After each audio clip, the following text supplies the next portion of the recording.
Try to keep it still. You taping?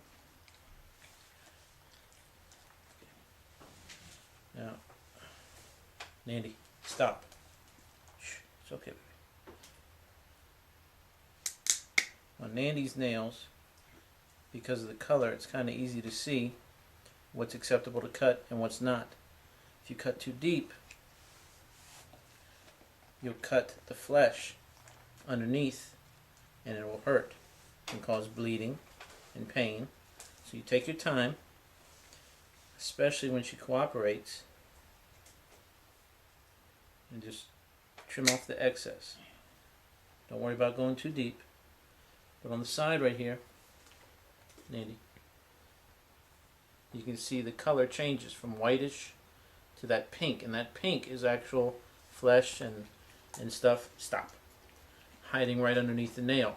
So you want to trim to just a few millimeters, maybe a centimeter, right above that. If you, like I said, if you go too deep, it'll cause pain, and even the most docile and loving of dogs can get aggravated and bite at you if you do that to them, because they don't understand. And even Nandi's a fidget when she's getting her nails clipped. One of the things that I find helps is if you use the right tool. See, this is, for cutting dogs' nails. And don't try to cut the whole thing off. Cut little sections off. Trim it. And take your time with it.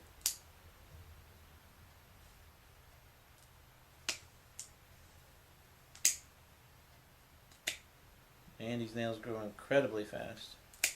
I don't know if that's just her or her breed of dog, but don't want to let them get too long. Just like humans, there's consequences for that. To be painful for them. Not to mention, Nandi sounds like she has on tap shoes when her nails are too long, and not in a good way. If there is a good way for a dog to have on tap shoes. Nandi! Shh. Be still. Good girl. Good girl. Yes, good baby. So not only is this a cosmetic procedure, because it just looks better on the dog, but safety. Nandi's a jumper. She loves to be in our lap, be in our face.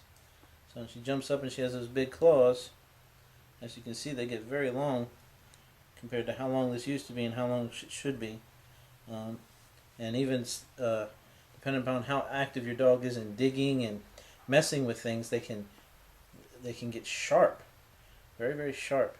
And they get dirt under there, and they scratch you with it by accident. It can cause infections and all sorts of bad things. Nandi's really gross. She likes to eat her toenails. Don't you, Nandi? Lay down. Come on. And see, Nandi is familiar with this procedure, even though she doesn't like it, because as soon as she saw me sit down with the clippers, she sat down with me. But she still doesn't like it. Again, just take your time. And it's the same procedure for cats. Maybe we'll do one on cats later. But the cats are less obedient than Nandi, if that's possible. They really don't like it. But with a cat's nail, it's so small, you can basically just use a regular fingernail or toenail clipper. Just buy one just for them and set it to the side. And again, you try to make the animal comfortable, but it's been my experience over the years that I have not really met an animal that is down with this procedure. None of them like it whatsoever. But it is necessary. Nandi? Nandi! Shh. Still. Nandi. Be still. Good, good. I'm not hurting you. I'm not hurting you. Stop it.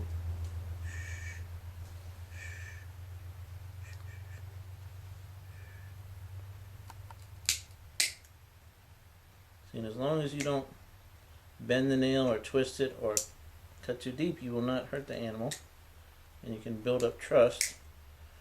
But just like any relationship, once you make that mistake and cut too deep, the animal will remember. And it gets really hard, especially if you do it often, to build the trust back up. So it's a good thing to try to help them build the trust and reward them for good behavior. Okay, so we're finishing up with Nandi's nails, and she's been relatively good. Remember, the key is, as you get these, to take your time. It's better for her, it's better for you. You don't want, I've accidentally hurt Nandi before and cut too deep, and blood will be coming out and get blood all over your floor and piss off your wife. Not that I did it on purpose, but that was just a benefit. Anyway, so take your time, and as you get closer to the pink down here, you just work around it. Never, if you can help it, Nandi, almost done, baby. Never cut into it if you can help it. And you just, like I said, work around it. Try to get any sharp edges. If you have this little tool, it's great because it kind of trims it, makes it smooth. Take off the little pieces. Now, see, some of the nails when they sit too long, or depending upon your dog, they can get chipped or cracked. And again, so trimming this is not only beneficial for you, but it's beneficial for them. And if you're too nervous to do it yourself, then you can, of course, take them to a groomer. I'm not sure how much they charge because I always do Nandi's myself, but it's worth it to get it done, because you don't want it to. I've seen nails on other dogs where the nail actually has grown into the pad, and that's painful and dangerous. So almost done. Got 2 more nails left. Take your time. Work around the quick. Like I said, I'll be doing a cat trimming video. We have 2 kitties. One of them won't be a problem. The other one I don't know if I'm going to be able to do. So I usually have my daughters get Elijah, but I will be doing Anna's nails from my Anna videos. Again, just trim off that excess. You can't cut it all the way down, but you can trim off this excess that will hurt her, hurt others. And Nandi, like I said earlier in the video, sounds like a tap dancer when her nails are too long. You can hear it coming. And it's kind of distracting. Especially when she's ready to go potty, it sounds like she's tap dancing. Did I get you? No? Good. I think that's it. Up, Nandi. Let's see. Nice and quiet. And see, Nandi's gross. She likes to eat her nails. She was a good girl, huh? Nandi, you were a good girl. Do you want a treat? Ready? And treats for Nandi. Good girl. Good girl.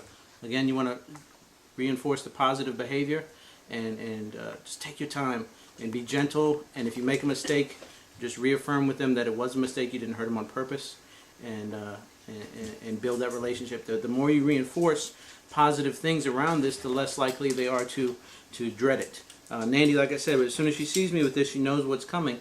Doesn't like it quite yet, but we're working on it because I don't cut her nails that often, maybe once a month. Sometimes 2, depending upon how long they seem to have gotten. Little tools like this you can pick up at pet stores. They have a little thingy on here that flips back and forth. Not quite sure what that's for, but again, you cannot trim the nail all the way down. You just trim off the excess, and you're good to go. Thanks for watching. Have a great day. Jesus bless. Subscribe. Fat preacher!